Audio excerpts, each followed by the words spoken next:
ओम श्री परमात्मने नमः। श्री सीतानाथ समारंभां रामानंदार्य मध्यमाम् अस्मदाचार्य पर्यन्तां वंदे गुरु परंपराम। धातु रूप सामान्य परिचय। जिस शब्द द्वारा किसी कार्य के करने या होने का बोध हो उसे क्रिया कहते हैं और क्रियापद के मूल रूप को धातु कहा जाता है। उदाहरण के लिए देखेंगे, रामा पुस्तकम पठति। इस वाक्य में राम क्या है?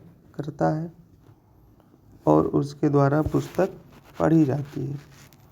यहाँ पठ धातु के द्वारा पढ़ना क्रिया का होना प्रकट होता है, जिससे पठति रूप बना है।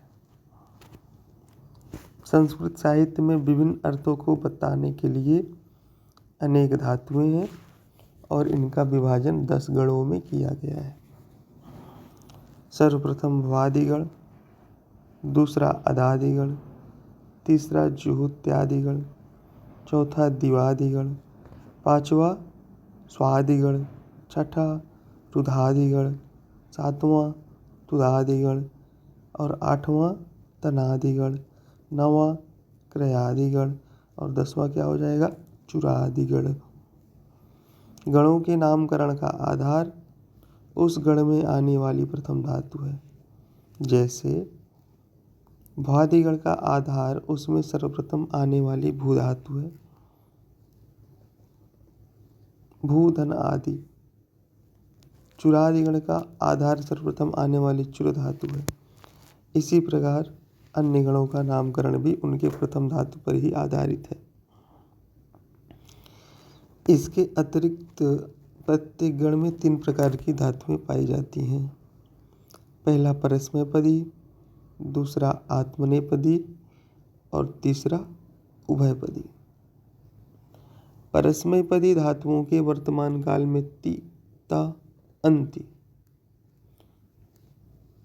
पठति, पठता, पठन्ति रूप पाया जाता है और आत्मनेपदी धातुओं में ते, इते, अन्ते यथा सेवते, सेविते, सेवन्ते, पठ, लिख, गम आदि धातुओं का परस्मै पद में प्रयोग होता है, जबकि सेव, मुद, लब आदि धातुओं का आत्मनेपद में प्रयोग किया जाता है। इनके अतिरिक्त कुछ धातुएं ऐसी भी हैं जो उभयपदी हैं, जिनमें दोनों ही प्रकार के रूप पाए जाते हैं। इनमें क्री, ब्रू, पच आदि धातुएं उल्लिखित की जा सकती हैं।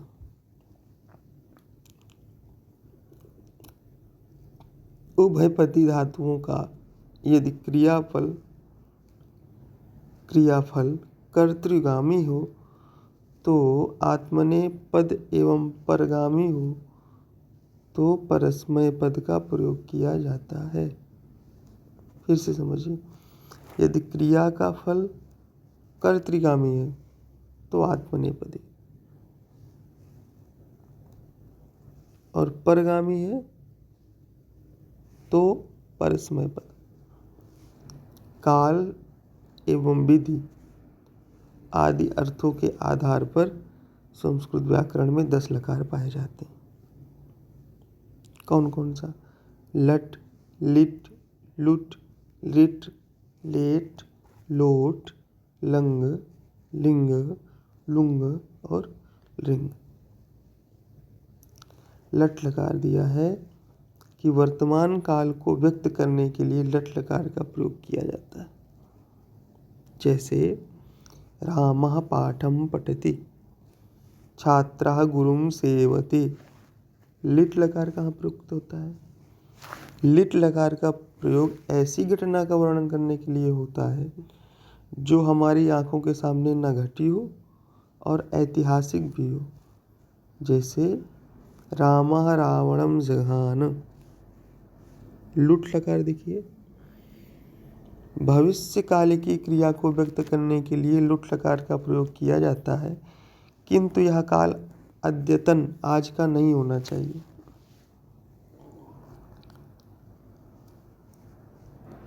स्वः प्रधानमंत्री रूस देशम गंता। लिट लकार। सामान्य भविष्यत काल की घटनाओं को व्यक्त करने के लिए लिट लकार का प्रयोग किया जाता है। यथा सह लेखम लेखिष्यति। लिट लकार अनेक कालों तथा अनेक मनोभावों को प्रकट करने के लिए इस लकार का प्रयोग वेद में होता है। लौकिक संस्कृत में इसका प्रायः अभाव है। लोट लकार आज्ञा देने के भाव को प्रकट करने के लिए, जैसे सहगृह कार्यम करोतु। लंग लकार अनद्यतन भूतकाल की क्रिया को बताने के लिए लंग लकार का प्रयोग होता है, जैसे रामा पाठम अपठत। और विधिलिंग का चाहिए के अर्थ में प्रयोग होता है, जैसे सा लेखम लिखित। लिंग का एक भेद आश्रलिंग भी है, जिसका प्रयोग आशीर्वाद देने के लिए होता है। त्वं चिरायु भूया। लुंग लकार सामान्य भूतकाल की क्रिया को व्यक्त करने के लिए लुंग लकार का प्रयोग किया जाता है। यथा पुरा राजा नलः अभूत। लिंग लकार भाषा में कभी ऐसी स्थिति भी आती है जब किसी एक क्रिया के न होने पर दूसरी क्रिया में सफलता नहीं मिलती। वैसी स्थिति में लिंग लकार का प्रयोग होता है। यदि वर्षा अभविष्यति तर्हि दुर्भिक्षम न भविष्यति। परस्मैपदी क्रियाओं में लगने वाले 9 प्रत्यय हैं जो निम्नलिखित हैं। तिप तज्झि सिप थस्था मिस वस मस। और आत्मनेपदी क्रिया में भी 9 प्रत्यय ही लगते हैं।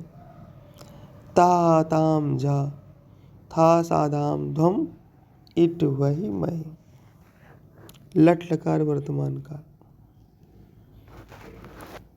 ति ता अंति सी थ थ मी वह मह। और आत्मनेपद में वही क्या परिवर्तित होता है, क्या बनता है?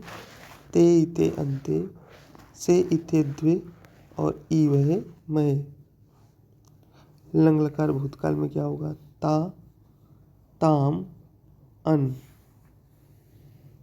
तह तम त अम आव आम। क्रिया आत्मनेपदी की क्या होगी लंग लकार में? ता ईताम अंत था ईथाम ध्वम ई वही मही।